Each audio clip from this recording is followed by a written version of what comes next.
الله الرحمن الرحيم فاسألوا أهل الذكر إن كنتم لا تعلمون. السلام عليكم ورحمة الله وبركاته.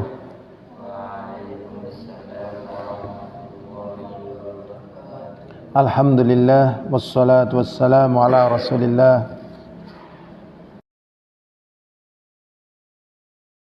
la nabiyya ba'dah.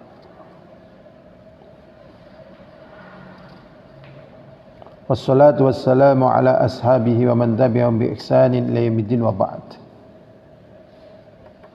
Kita akan melanjutkan poin yang ke-14 dari kitab kedudukan yang tinggi, hakun wajidun, maka dia menjadi pelayan bagi orang tersebut. Jadi di sini maksudnya tatkala ada seorang santri mengambil ilmu dari gurunya, maka dia santri itu menjadi pelayan bagi guru tersebut.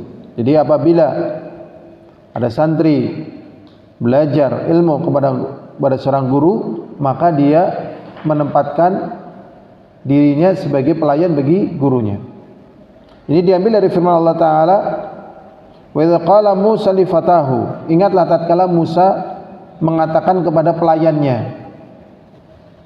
Surat Al-Kahfi ayat 60. Dzalik, maka karena Yusha' bin Nun belajar kepada Nabi Musa, maka disebut oleh Allah dia sebagai pelayannya bagi Musa.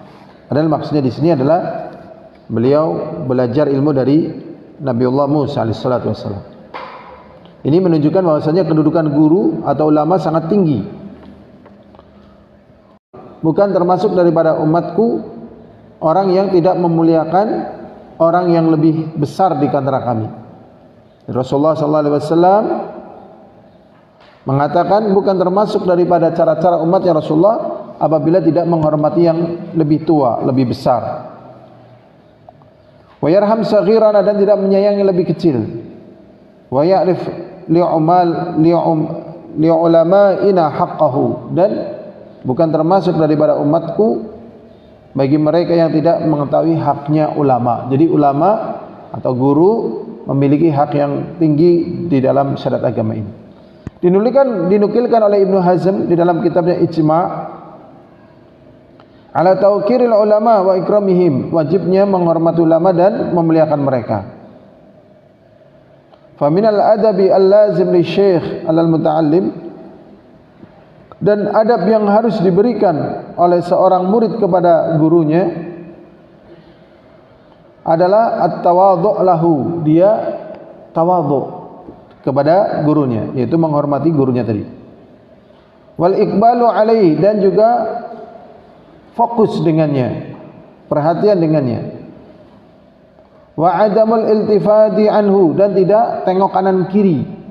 Jadi misalnya gurunya sedang mengajar, dia jangan tengok kanan, tengok kiri, ya, yang menunjukkan dia tidak perhatian dengan apa yang ada pada gurunya tatkala dia mengajar. Wa mura'atu adabil hadits dan harus perhatian tatkala berbicara bersamanya.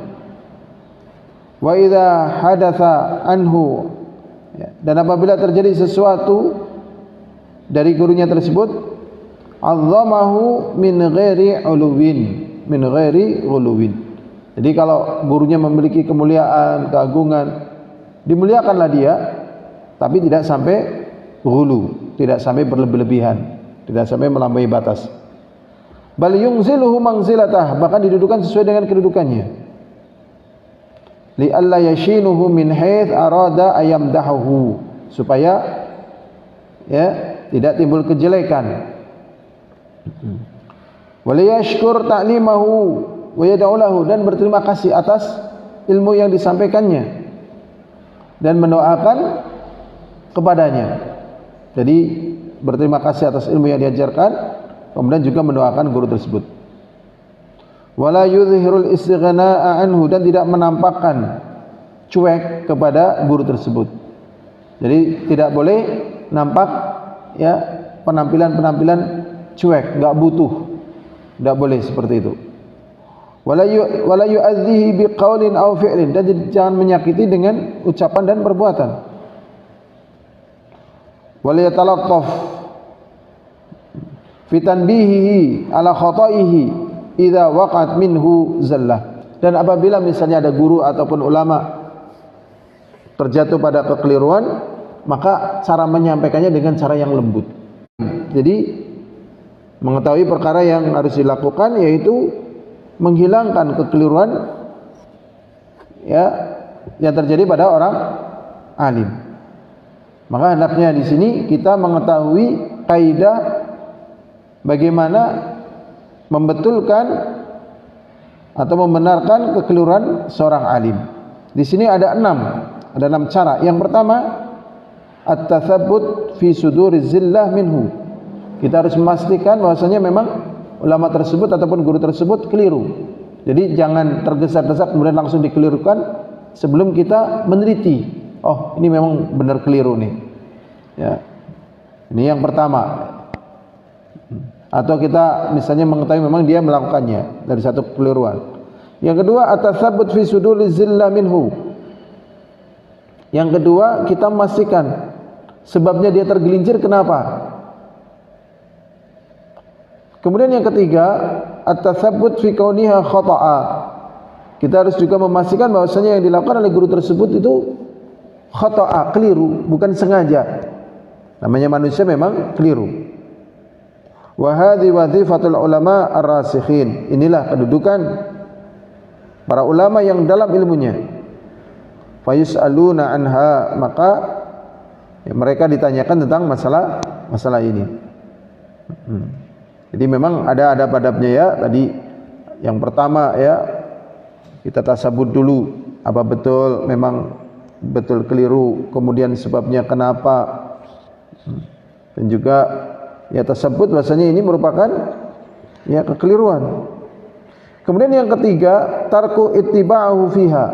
Kalau memang betul keliru, salah pada perkara yang keliru jangan diikuti. Warabi iltimasul udhur lahu bi ta'wilin saghi. Kita memberikan